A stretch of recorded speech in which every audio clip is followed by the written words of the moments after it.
Assalamu alaikum. Welcome to Sasas Kitchen. இன்னைக்கு நம்ம dates banana smoothies பண்ண போறோம். இது ரொம்ப டேஸ்டாவும் இருக்கும். அதே சமயத்துல ரொம்ப ஹெல்த்தியும் கூட. சீக்கிரமாவும் செஞ்சிடலாம். இதுக்கு தேவையான பொருட்கள் என்னன்னு பார்த்தலாம். இன்னைக்கு நான் 3 வாழைப்பழம் எடுத்துர்க்கேன்.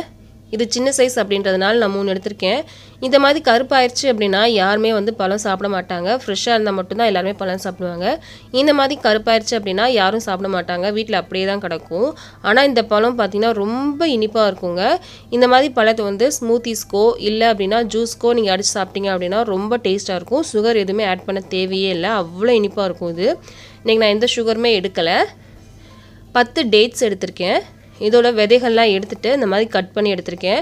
பழத்தோட இனிப்பும் இந்த டேட்ஸோட இனிப்புமே இந்த ஸ்மூத்திஸ்க்கு போதும். நீங்க வேணும் அப்படினா நீங்க வந்து சுகர் ஆட் பண்ணிக்கலாம். இதுவே நல்லா இருக்கும். அதுக்கு அப்புறம் ஒரு 200 ml பால். இந்த பாலை வந்து காய்ச்சி ஆறுனதுக்கு அப்புறம் ஃப்ரிட்ஜ்ல வச்சு எடுத்துர்க்கேன். நல்லா சில்லுன்னு எடுத்துர்க்கேன். இதனால நான் வந்து ஐஸ் கியூப் எடுக்கல. வேணும்னா நீங்க ஐஸ் கியூப்ஸ் கூட எடுத்துக்கலாம். பட் ஆனா இந்த பாலே நல்லா சில்லுன்னு இருக்கறனால நான் வந்து ஐஸ் கியூப் எடுக்கல. இவ்வளவு தாங்க தேவையான பொருட்கள். வாங்க இப்ப செய்ய ஆரம்பிச்சிடலாம் நம்ம. ஃபர்ஸ்ட் ஒரு மிக்ஸி ஜார்ல நம்ம எடுத்து வச்சிருந்த டேட்ஸ் இருக்குலையா அதை சேர்க்கிறேன்.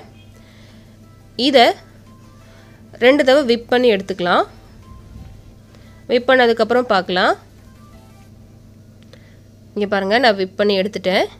இப்போ நம்ம எடுத்திருந்த பால்ல இருந்து கொஞ்சம் மட்டும் நான் சேர்க்கிறேன். இப்போ கொஞ்சம் தான் சேர்க்கணும். 2 டேபிள் ஸ்பூன் அவ்வளவுதான். இந்த பாலோட சேர்த்து இந்த டேட்ஸை நல்லா அரைச்சிடலாம். இங்கே பாருங்க நான் அரைச்சிட்டேன். இப்போ நான் காமிச்ச 3 பழத்தையும் தோல் வச்சு இந்த மாதிரி கட் பண்ணிட்டேன். இதையும் சேர்த்து நம்ம நல்லா அடிச்சிடலாம். நல்லா அடிச்சிட்டேன். நல்லா திக்காக இருக்குது. இப்போ நம்ம எடுத்து வச்சிருந்த பால் எல்லாத்தையுமே நான் சேர்த்துட்டேன். இப்போ இது நல்லா நுரப்பங்க அடிச்சிடலாம். நல்லா அடிச்சு எடுத்துட்டேன். இப்போ ஒரு கிளாஸ்ல சேர்க்கிறேன். பாருங்க எவ்வளவு க்ரீமியா இருக்கு பாருங்க. ரொம்ப ஈஸி. டக்குன்னு செஞ்சிடலாம். ரொம்ப டேஸ்டாவும் இருக்கும். அதே சமயத்துல ரொம்ப ஹெல்த்தியும் கூட. நீங்க இப்படியே சாப்பிடலாம். பட் ஆனா என் பசங்களுக்கு இந்த மாதிரி கொடுத்தா சாப்பிட மாட்டாங்க. அதனால மேலே கொஞ்சம் சாக்லேட் வந்து துருவி சேர்க்க போறேன். சாக்லேட் அப்படினோனே சாப்பிட்டுருவாங்க. அதனால மேலே கொஞ்சம் சாக்லேட் வந்து துருவி சேர்க்கிறேன். குழந்தைகளுக்கு சாக்லேட்னா ரொம்ப பிடிக்கும். குழந்தைகளுக்கு பிடிச்ச மாதிரியும் கொடுக்கணும். அதே சமயத்தில் ரொம்ப ஹெல்த்தியாகவும் கொடுக்கணும். ஸோ அதனால நான் இந்த மாதிரி கொடுக்குறேன். இது வந்து ஆப்ஷனல் தான்.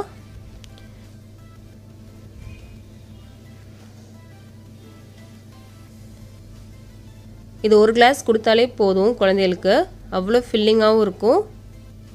ரொம்ப ஹெல்த்தியும் கூட. அவ்வளோதாங்க ரெடி ஆயிடுச்சு நமக்கு.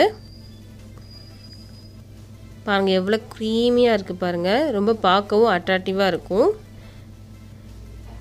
இந்த வீடியோ உங்களுக்கு பிடிச்சிருந்துச்சு அப்படின்னா கண்டிப்பாக லைக் பண்ணுங்கள், ஷேர் பண்ணுங்கள், கமெண்ட் பண்ணுங்கள். மறக்காமல் இந்த சேனலை சப்ஸ்கிரைப் பண்ணுங்கள்.